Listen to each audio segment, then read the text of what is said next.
हरे भरे जंगल में हर साल एक खास दिन मनाया जाता था। उस दिन सभी जानवर, छोटे बड़े, पास पड़ोस के जंगलों से भी इकट्ठा होकर अनोखा मेला लगाते थे। इस मेले का नाम ही था जंगल का अनोखा मेला, क्योंकि यहाँ सिर्फ खेल खिलौने या खाने पीने की चीजें नहीं होती थी, बल्कि हर जानवर अपनी अपनी कला, हुनर और विशेषता दिखाता था। यह मेला सिर्फ मजे के लिए नहीं, बल्कि सीख और एकता के लिए भी होता था। मेले से एक हफ्ता पहले से ही पूरे जंगल में हलचल मच गई। हाथियों ने बड़े बड़े तंबू खड़े किए, बंदरों ने झूले और झूला झूलनी तैयार किए, तोतों ने रंग बिरंगे फूल और पत्तों से तोरण द्वार सजाया, मोर और तीतर नाच गा कर सभी को आमंत्रण देने लगे। इस बार शेर राजा ने ऐलान किया था, जो जानवर सबसे अलग और उपयोगी कला दिखाएगा, उसे मिलेगा सुनहरी पत्तों का मुकुट। यह सुनकर सभी जानवर उत्साहित हो गए। खरगोश गुड्डू की सोच। खरगोश गुड्डू बहुत मासूम और मेहनती था। उसने सोचा, मैं तो बच्चों को खेल और कहानी सुनाकर खुश कर दूंगा।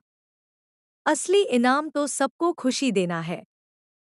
वह दिनरात मेहनत करने लगा।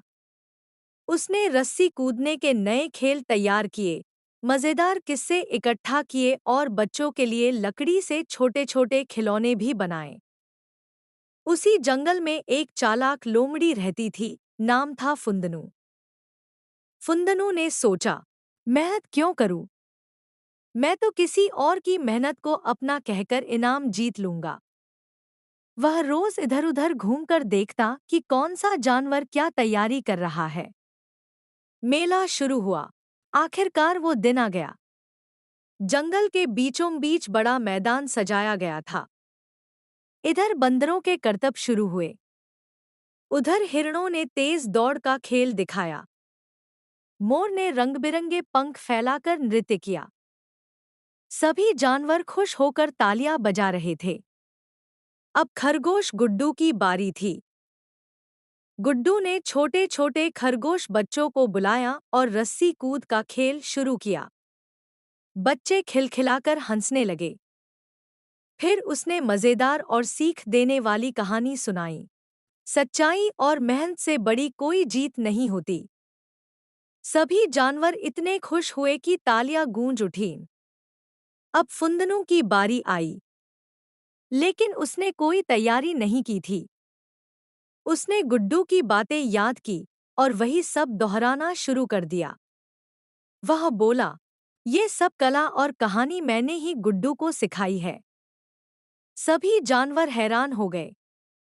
सबने गुड्डू की ओर देखा। शेर राजा ने सख्त आवाज में पूछा, गुड्डू, क्या यह सच है? क्या फुंदनू ने तुम्हें सिखाया है? गुड्डू थोड़ी देर चुप रहा। उसके मन में आया कि अगर वह हाँ कह दे, तो उसकी मेहनत व्यर्थ हो जाएगी। लेकिन उसके दिल ने कहा, ईमानदारी सबसे बड़ी ताकत है। गुड्डू ने धीरे से कहा, नहीं महाराज, यह सब मैंने खुद सीखा और मेहनत से तैयार किया है। फुंदनू का इसमें कोई हाथ नहीं। सारे जानवर एक दूसरे को देखने लगे। सबको समझ आ गया कि फुंदनू झूठ बोल रहा है। बंदर बोले, फुंदनू हमेशा चालाकी करता है। हिरण बोले, गुड्डू ही असली मेहनती है। तोते चहचहाए, गुड्डू की ईमानदारी सबसे बड़ी जीत है। शेर राजा ने गुस्से में फुंदनू को डांटा और कहा, चालाकी से जीत मिल सकती है, लेकिन टिकती नहीं। असली सम्मान मेहनत और सच्चाई से मिलता है। फिर उन्होंने सुनहरी पत्तों का मुकुट गुड्डू के सिर पर पहनाया और बोला, आज से इस मेले की सीख है, मेहनत और ईमानदारी सबसे बड़ा खजाना है। मेला खत्म और सीख। उस दिन के बाद जंगल में एक नया किस्सा मशहूर हो गया। जंगल का अनोखा मेला और खरगोश गुड्डू की ईमानदारी। सभी जानवरों ने मिलकर गाना गाया, नाच किया और खुशी से मेला संपन्न हुआ। शिक्षा चालाकी से जीतना आसान है, लेकिन टिकाऊ नहीं। मेहनत और ईमानदारी से ही असली सम्मान मिलता है। जो खुशी दूसरों को बांटे वही असली विजेता है। ऐसी ही कहानी सुनने के लिए चैनल सब्सक्राइब करें।